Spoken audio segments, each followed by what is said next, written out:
চ' guys finally ৰাতিপুৱাই আজি জীৱনত প্ৰথমবাৰ 7টা বজাতে গৈ ৰৈ বিনালে চিনেমাখন চালোঁ।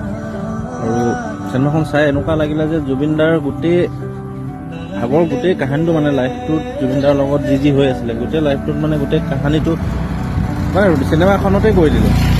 ত' দুখ লাগিলে বহুত চাই।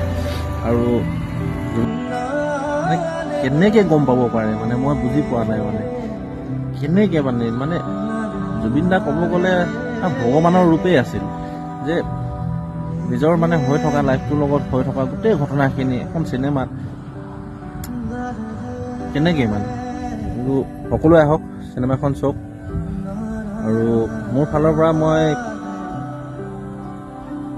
4জন মানুহক বেছিকৈ নহয় মোৰ নিজৰ সাধ্য অনুযায়ী 4জন মানুহক মই চিনেমাখন মই ফ্ৰীকৈ চোৱাম।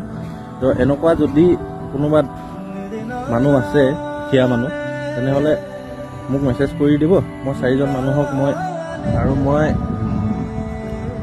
দুখীয়া পৰিয়ালকহে মই কৈছোঁ দেই যে এটা ফেমিলি বা 4জন মানুহক মই চিনেমাখন মই ফ্ৰীকৈ চোৱাম। মই টিকেট কিনি দিম।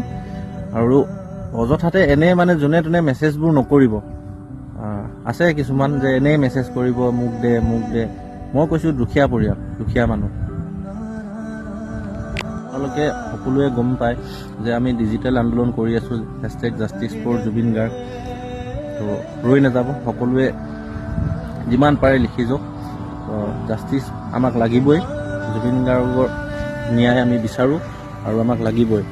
আৰু জয় জুবিন দা, জয় অসম। জুবিন দা সদায় অমৰ হৈ থাকিব আৰু আমাৰ মাজত থাকিব।